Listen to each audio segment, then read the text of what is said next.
Good afternoon, everyone. I'm Russ Harrison, Director of Government Relations for IEEE-USA in Washington, D.C. This is the December 2nd, 2021 IEEE-USA Legislative Update, and we have a ton of stuff to talk about this week. Lots going on in Washington, some of which is actually good news. But before we get into that, quick happy Hanukkah and happy Advent to all of our Jewish and Christian viewers that follow those holidays. Today is an unusually important day in American history. Actually, two of the defining policies of the early American government were articulated on December 2nd for the first time. Today was the day that President Monroe released the Monroe Doctrine, which was the foundation of American foreign policy for more or less the first 100 years of American history. And James Polk, President Polk, articulated what became Manifest Destiny for the first time on December 2nd. Don't think President Polk ever actually used that term, but the idea that it was American policy, government policy, to fill in the continent and spread the United States all the way to the West Coast was first articulated on this day by President Polk. On perhaps a more important note, today is also the anniversary of the publishing of Isaac Asimov's I, Robot.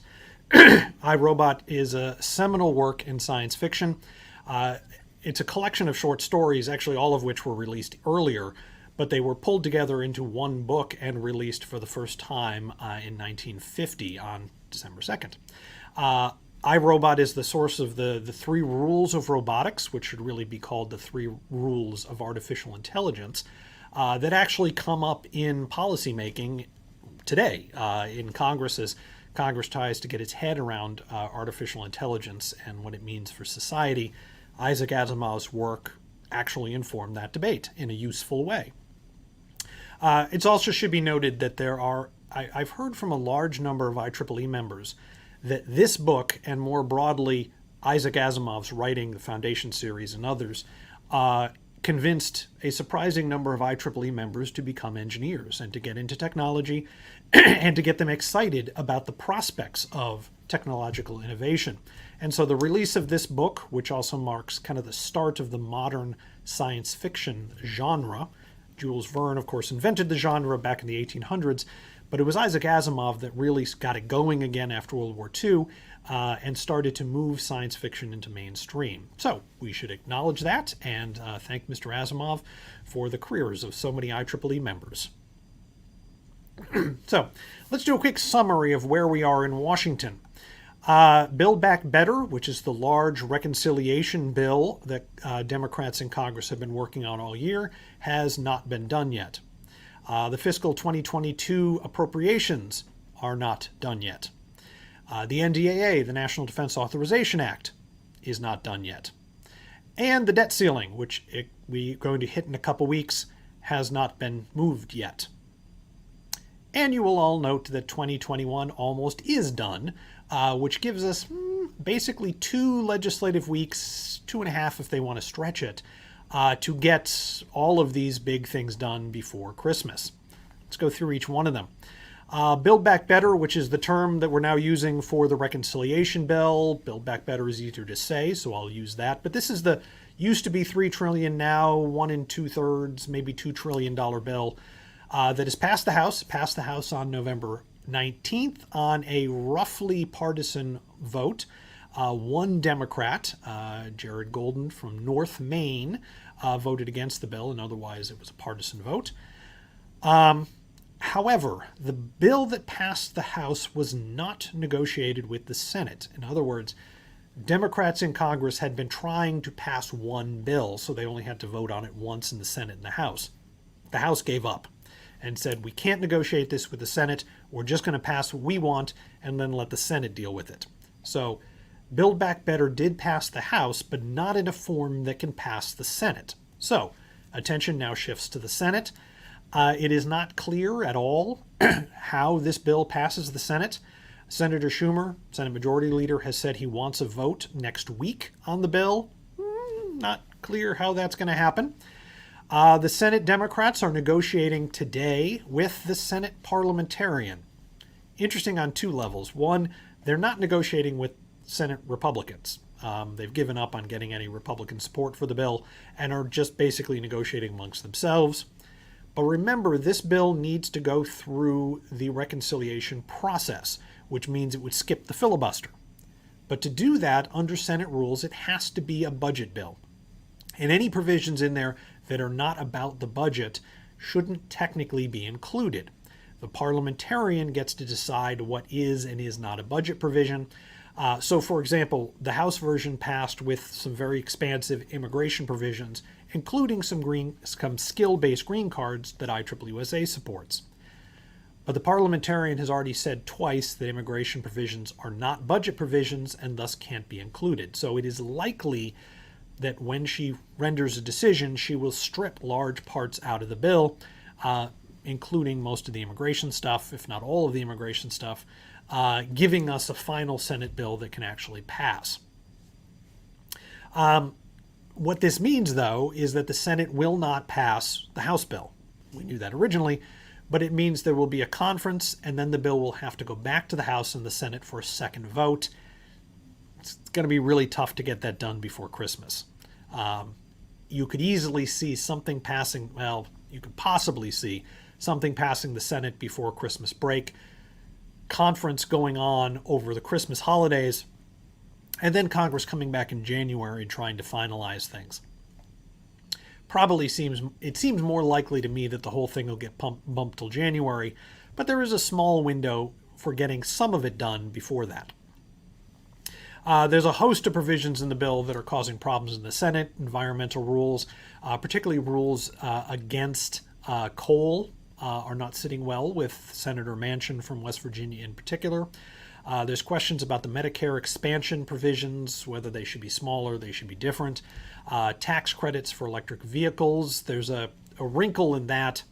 IEEE-USA supports tax credits for electric vehicles, but the tax credits in the House bill are limited in some ways to just cars built at union factories, which would not include Tesla.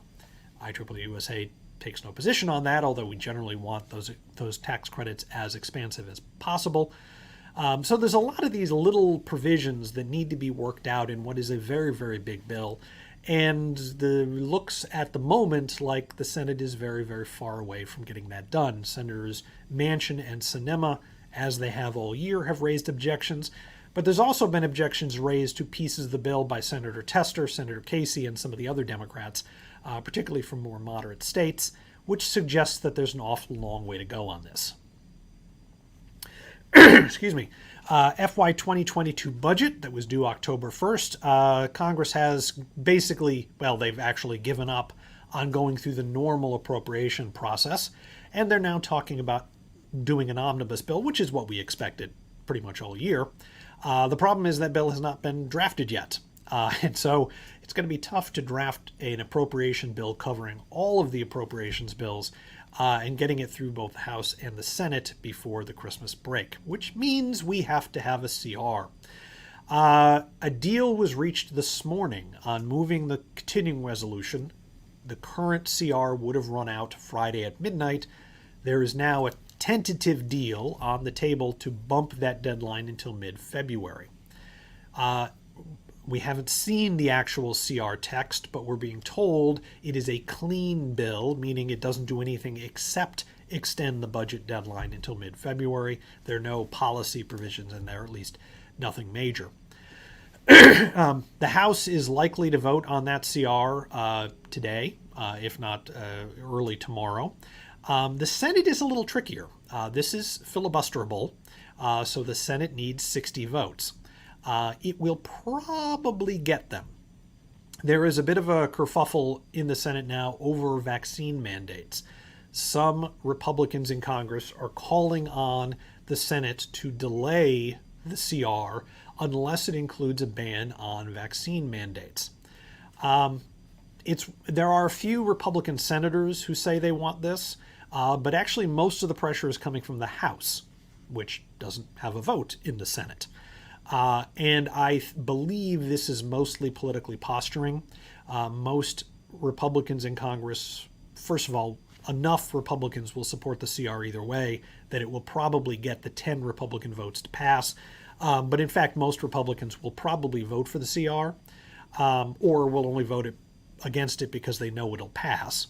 And that what is happening here is political posturing, negotiating for the final budget, which will be done next year, or just making sure you have talking points for the next election. So we do expect the CR to pass before the end of the day tomorrow, maybe very early Saturday, extending the budget deadline till mid-February, and then we'll come back in January and start this up again. NDAA is in a similar place to the budget at the moment. The House passed the NDAA on September 23rd. The Senate is trying to move the NDAA through a unanimous consent, which is a very easy, quick way of getting legislation passed. But as the name implies, it means you need everybody on board. Not everybody has to vote for it, but nobody can object to moving it on unanimous consent. In other words, what happens is a senator, Senate Majority Leader, or somebody designated by him, stands up at the well of the Senate and says, I move through unanimous consent that XYZ bill be deemed passed. And if no senator says, I object, then you're done. The bill is passed. The problem is that hasn't happened. There was a vote earlier yesterday that there was a move to pass this bill through unanimous consent. Senator Rubio objected to that because he wanted an amendment added on China. The Democrats did not want that. So it's not at all clear if every Republican will essentially get out of the way to allow this to happen. If not, there's an ongoing stream of amendments being added to the NDAA, most of which are defense-related, but we're starting to see non-defense bills being pitched as a part of this bill, as we expected. Without consent, this bill can pass through normal order, but it will take several days to overcome the kind of procedural hurdles that one has to go through to move a piece of legislation. And given that we only have about 12 legislative days left, taking up 3 or 4 of them to pass the NDAA will dramatically reduce the number of days available to do anything else. The bill will pass. It will probably pass before they break for Christmas, but it's not clear it will pass immediately. Development on the debt ceiling. The Federal Reserve announced a couple weeks ago that the deadline for passing the debt ceiling, that means the date at which the federal government cannot keep paying its bills without more borrowing, is closer to December 15th than originally predicted. The Federal Reserve had said the date, the hard deadline, was somewhere between December 15th and early February. Now they're saying it's going to be much closer to December 15th than, well, February. Which means Congress has less time to get this done. The Fed has identified, a workaround here. In December, there is a scheduled transfer of money from the kind of central federal bank account to the Highway Trust Fund. It's about $118 billion. That is a regularly occurring thing. It's routine. There's nothing exciting about it.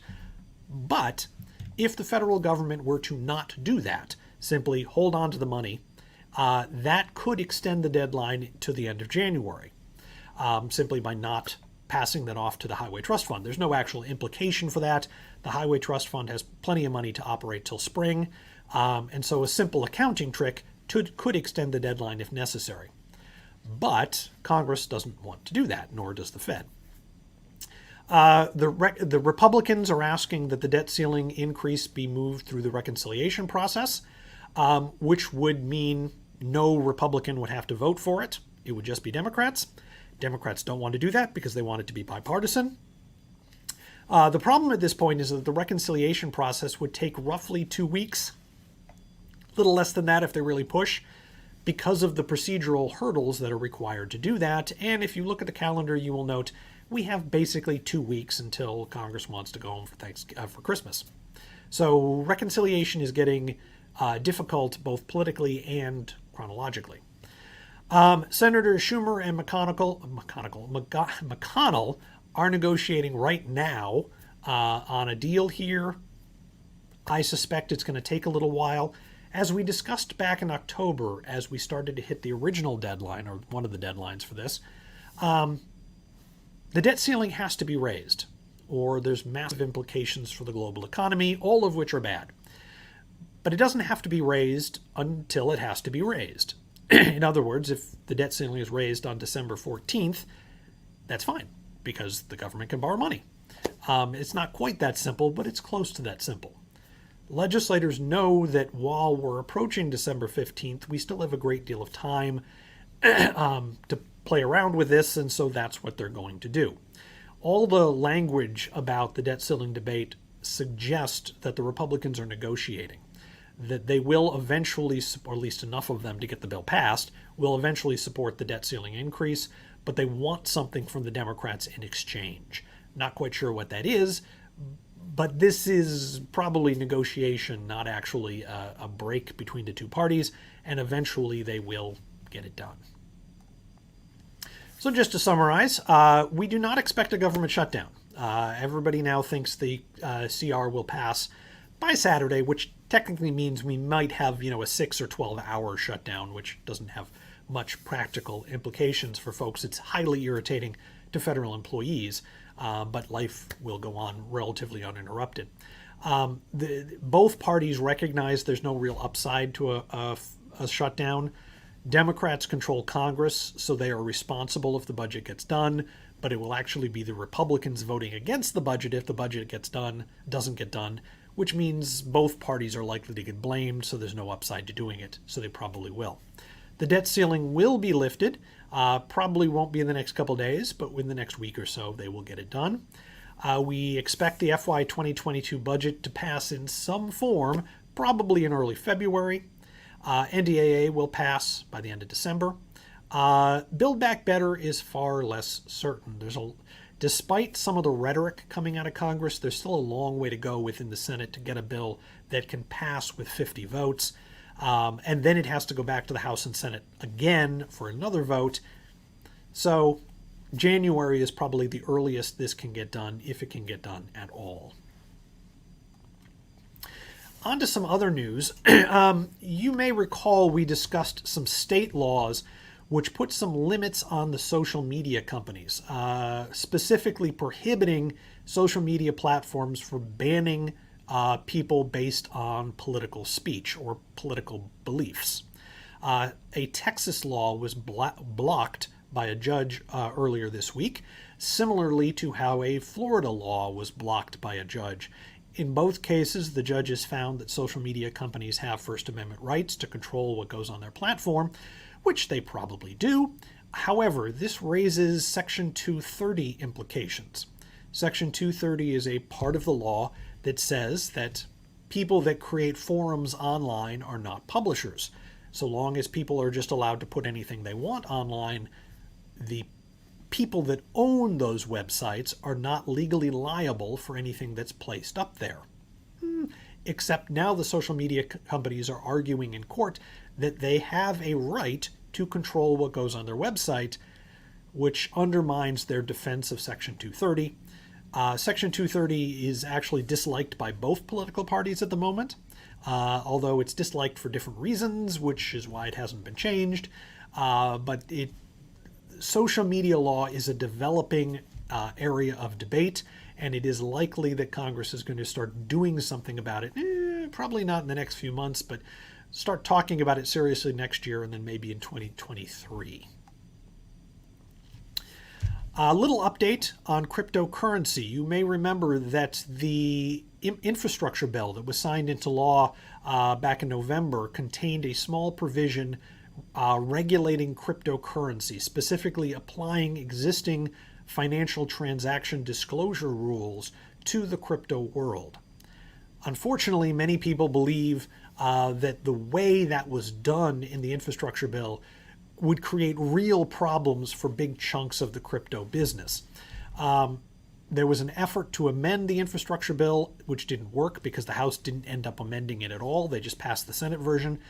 A bill has now been introduced in the House, the Keep Innovation in America Act, introduced by Congressman Tim Ryan and Patrick McHenry, which I think we can agree is one of the cooler political names in Congress. Bipartisan, Republican and Democrat, or Democrat and Republican, that would undo the regulation in the infrastructure bill. Now, what's important here is this bill and the infrastructure provision are part of a process that is starting to happen, frankly, all over the world, as governments try to figure out how to regulate what needs to be regulated, if they need regulation, for cryptocurrency. The first stab many governments are taking at regulating cryptocurrency is to simply try to apply existing financial rules to crypto industry, to the crypto industry. That's not working very well.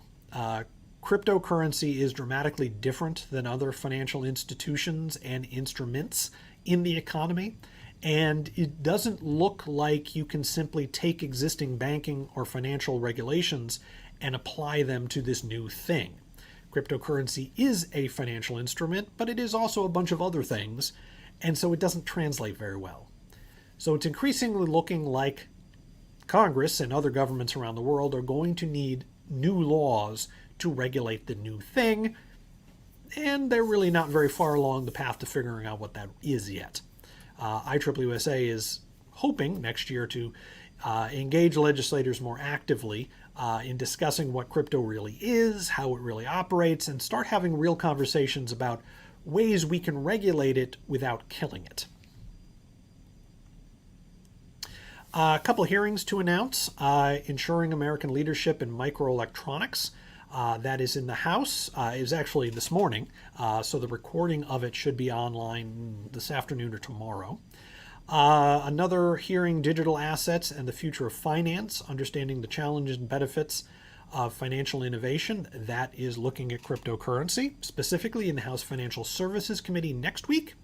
Both of those will be broadcast live online, and the microelectronics hearing, which has already happened, will be, you can watch it online, the recording of it, on the committee's website. Wanted to draw your attention to a quotation from the chair of the House Science Committee regarding the microelectronics briefing that happened this morning. This is from her press statement. I support full funding for the CHIPS Act. However, a one-time infusion of funding will not be enough to maintain U.S. leadership in microelectronic innovation.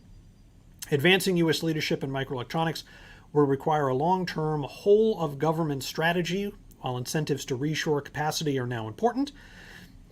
The future will be shaped by how we invest in innovation and the technical workforce.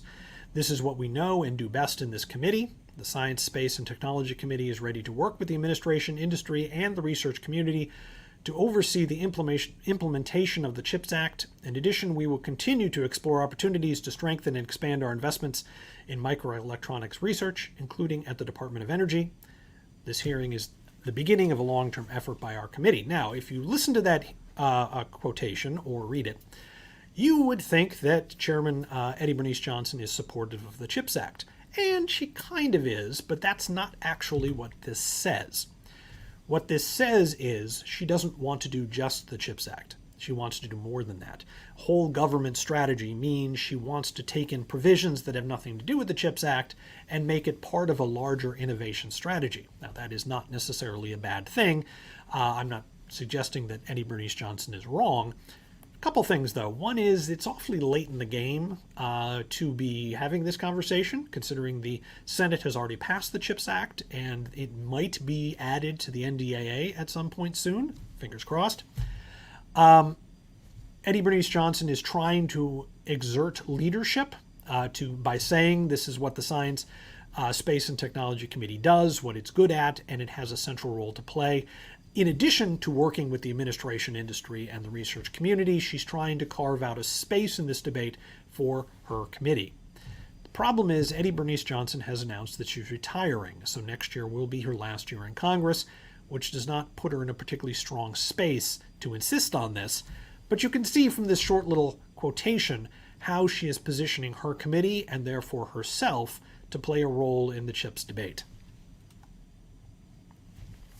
A couple of important event that I wanted to announce, although not in a way that's particularly helpful. IEEE-USA has been invited to have a conversation with Congressman Jay Obernolte. Congressman Obernolte represents about 2/3 of the eastern border of California. That's the border with Arizona and Nevada. And he has asked to have a conversation with IEEE members, which will happen online on December 8th. A recording of that hearing will be available shortly thereafter. The reason we were excited about this particular opportunity is that Congressman Obernolte is in fact a former IEEE member. Back in the 1990s, he was a computer programmer. He wrote computer games for some of the world's leading computer gaming companies, Nintendo and NCS and NES and some of the others from back in the 90s. And he actually owned a software company for a while before having his career run astray and ended up in Congress. So we should be able to have a very interesting conversation with him about technology and technology policy. Now, at this point in the conversation, I should tell you how to sign up to be part of this, which I would have done, except we sent an invite out to all members of the IEEE-USA Insight Update. That is our monthly newsletter. And we had the entire conversation filled up with registrants within a day or so, which is great, but took us a little bit by surprise. Congressman Obernolte has asked that we limit this conversation to just 100 people. It's important to note why he's doing that.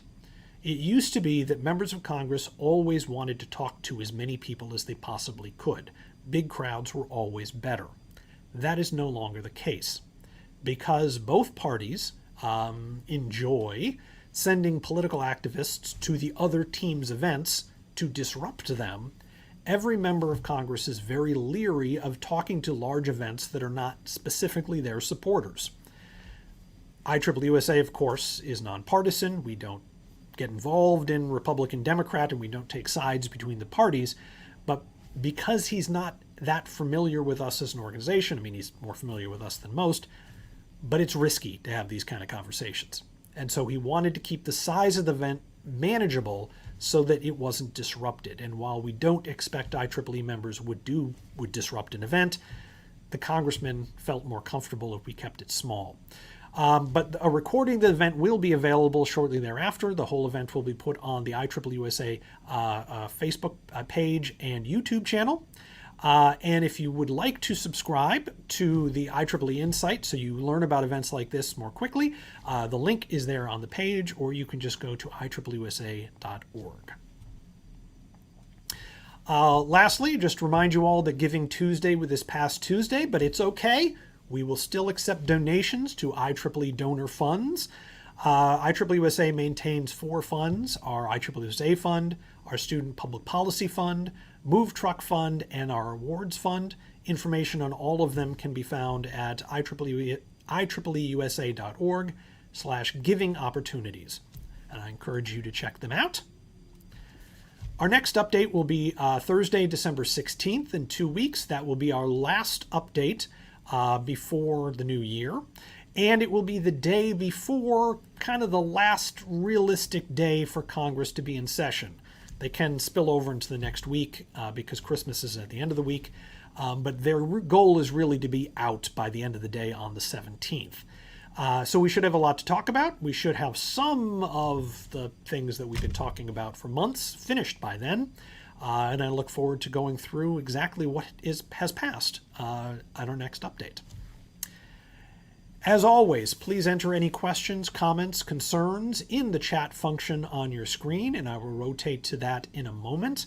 But before I do so, I am Russ Harrison, the Director of Government Relations with IEEE-USA, here in, well, no longer sunny Washington, D.C. My direct phone number is 202-530-8326. My email address is r.t.harrison@ieee.org. Feel free to reach out anytime. I or my staff can be of service. And with that, let us stop sharing and turn to the comments.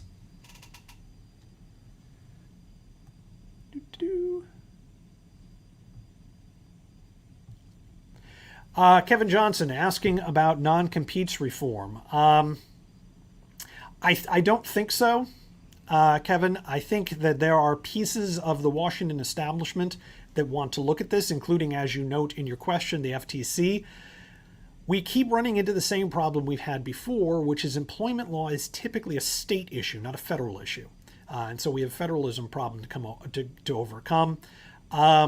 There is, of course, opposition from the companies, which are stronger in Washington than they are in most state governments, although they're still, of course, quite strong in the states.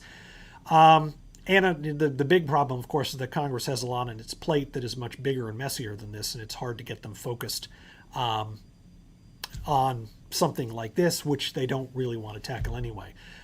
But as I mentioned, there are pieces of the DC establishment that are interested in this, and they, that we can keep working with them, and over time the size of the group interested in it may grow, and we can keep our fingers crossed and hope that we'll have an opportunity down the line. Don, yes, I'm sorry, Don. The December 16th update will be at 1 o'clock, same time as always. Oh, Jonathan answered for me. Thank you, Jonathan.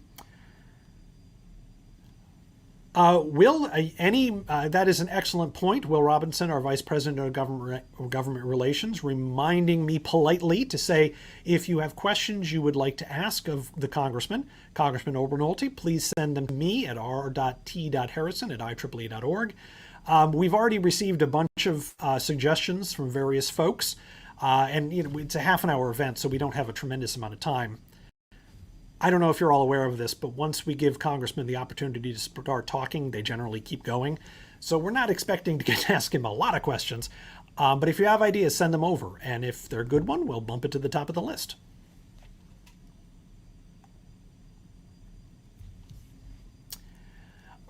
Brendan Godfrey, former VP of Government Relations, currently VP of Communications with IEEE-USA, asks a good question. And we actually had exactly this conversation, Brendan. And the answer is we can't. And the reason we can't have 300 registrants expecting 100 to show up is because the congressman specifically asked us to keep it to 100 registrants. And the key when doing events like this is don't surprise the congressman. And so while your logic is impeccable, we've already said we wouldn't. And so we're kind of bound by that. And you are right. If we get 100 registrants, we'll probably get 50 or so actually on the call, just because that's the way these things work, which is unfortunate, but I'm afraid that's the best we're going to be able to do. I think our plan, by the way, is to do a series of these. We're already reaching out to some Democratic members of Congress to do the same thing. And if we start to get a series of these put together, legislators will see that IEEE members are reasonable, that they're really interested in a dialogue, which should allow us to open it up to more people down the line. Fingers crossed. Thank you, Jonathan, for that update. I don't see any other questions. So with that, as I said, you can always reach out to me at r.t.harrison@ieee.org.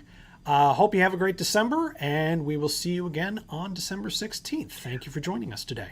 Hi, Russ. Sorry to interrupt. We actually had one more question from Don earlier up in the stream. I'm going to add it onto the stream now. Okay. Thank you, Don. I completely missed that when I was reading down the list of issues. And thank you, Jonathan, for interrupting me, because that is an excellent question. Yes, and Don, this goes beyond the Texas and Florida social media laws. There's growing conflict between various countries on how to govern, how to regulate, how to limit online content, online behavior, cryptocurrencies, all these technologies, which are by their nature global. We don't really have a mechanism for doing global rules. It was never particularly clear how Florida and Texas were going to implement these particular laws, which, to be honest, were more messaging things. The governments of those two states were trying to send a message to the social media companies, kind of an extreme way to do it. But there were lots of legal problems with both laws, one of them being the First Amendment. The thing of it is, though, technology companies are already starting to put things in place that allow their products to be used differently in different places. China has always had different rules on how online communication could happen. GDPR in Europe changed how privacy was done online. California has a different privacy law that is effectively a law for the entire United States because California is California. And so the tech companies are starting to get good at putting in parts of their system that allow it to be tweaked for regional and presumably, national and local rules. The implication of this actually is these conflicting rules, Facebook can comply with it because Facebook has enormous amounts of money, access to lawyers, and they can build whatever they need to build to comply, if they choose to do so, with state law. The people it really hurts are the startups. If you're trying to build a system that would compete with Facebook or with Google or with YouTube or one of the established companies, you may be able to build a product that could run nationally, but you're probably not going to be able to build a different product to run in Texas and a different one in Florida and a different one in Missouri and blah, blah, blah. And so what these regulations end up doing is they become barriers to entry that protect the incumbents, even though they're actually designed to attack the incumbents, which is unfortunate, which is why IEEE-USA is pushing here in Washington for national laws. And Congress is looking at things like what's going on in Texas and Florida and California for inspiration to figure out what those national laws ought to look like. The more of these little state laws we get, the greater the pressure on Congress to do something to supersede all of the state laws. So excellent question, John, and thank you for bringing it up. I appreciate it.